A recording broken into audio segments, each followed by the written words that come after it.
Hi everyone.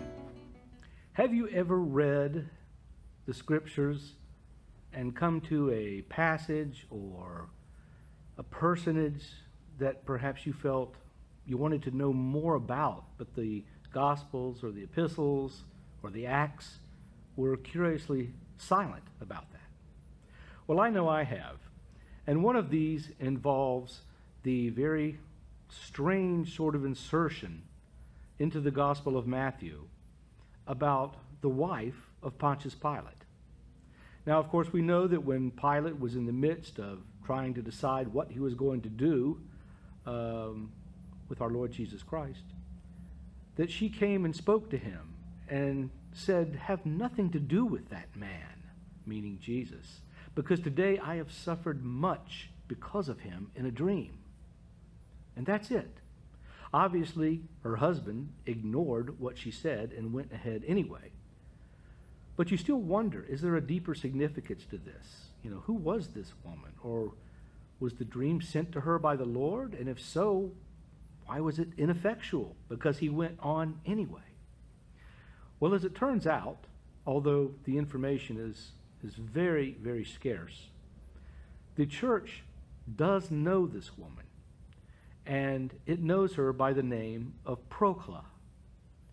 Procla, the wife of Pontius Pilate, is recognized as a saint of the church and is commemorated on October 27th.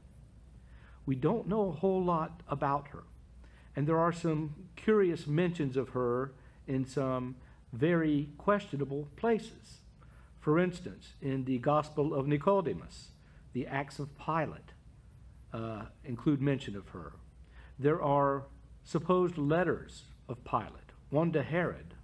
Of course, Herod wrote him one, and one of Pilate to Tiberius Caesar himself that tried to describe certain things that happened. And even the silence among the church fathers might be considered deafening were it not for the fact that at least two early church writers, although not fathers of the church, meaning Tertullian and Origen, mention her.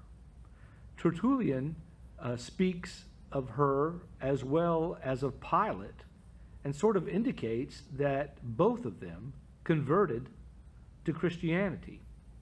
Origen does not go so far as to bring Pontius Pilate into the rank of saints, but he does mention Procla as someone who is a saint.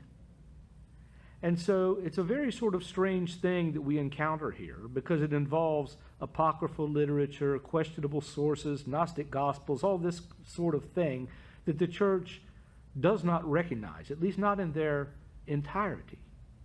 But as we know from the accounts of the Virgin Mary and her being raised in the temple, which is mentioned in one of these apocryphal sources, that not everything that is stated in these sources is necessarily false. The church, in her wisdom, most likely through her own tradition, which later found part of it in these different examples of sources, the church, in her wisdom, has come to proclaim certain things to us as true. And one of these, of course, is that Procla is a saint of the church.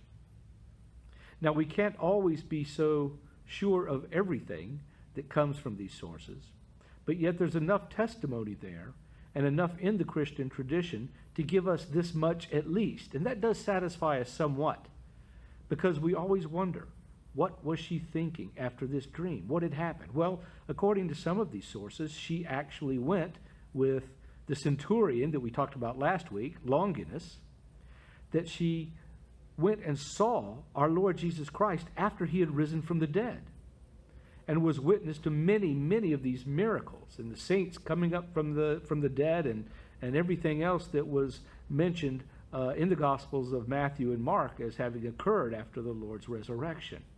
And that she had a son named Pilo, whom she besought the Lord to heal because he was suffering from some sort of terrible affliction, and the Lord did heal him. And also there are some quotations from the Lord himself to Procla that are really quite beautiful. They are certainly not out of bounds as to what we know that the Lord actually said, as recorded in the Gospels and some of the other books of the New Testament. Pilate, who is also recognized as a saint by the Ethiopian church, is not recognized as such by the Orthodox Church. That has not come down to us, although it has to be taken seriously as a possibility, perhaps, but one that the Church has not ruled on.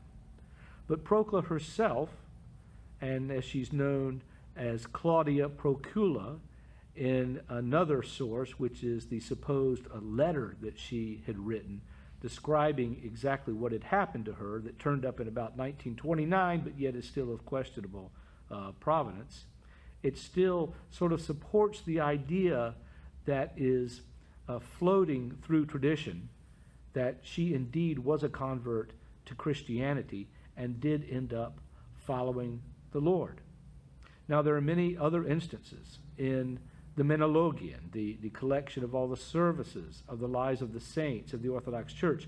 There are many instances where we don't know the names of some of these people. Some of them are certainly listed as, well, a daughter and her mother, or 2 sons and a father, or 40 members of the military who were slaughtered by such and such. And that's all we know. The Lord has not seen fit to give us any other information about them. And the Lord has not seen fit to give us any other information about the quiet mention of Saint Procula in the Gospels. This shouldn't distress us, because the Lord in his wisdom has decided who shall rise to the ranks of the most popular saints, the most worldwide known saints, and others that are simply to remain esoteric. They're supposed to be sort of out of sight. But yet the Church gives us this hint that this woman who was upset because of a dream that perhaps our Lord Jesus Christ himself had given her to try to make an attempt to save her husband from the things that he was about to embark on. There are accounts of Pontius Pilate that show him essentially meeting a very bad end, and in fact Tiberius Caesar himself in one of these sought after his life. Whether this is true or not, we don't know, but we can be completely assured that this mysterious woman, this wife of the man that condemned our Lord Jesus Christ, found salvation in his holy church. God bless you all. Bye-bye.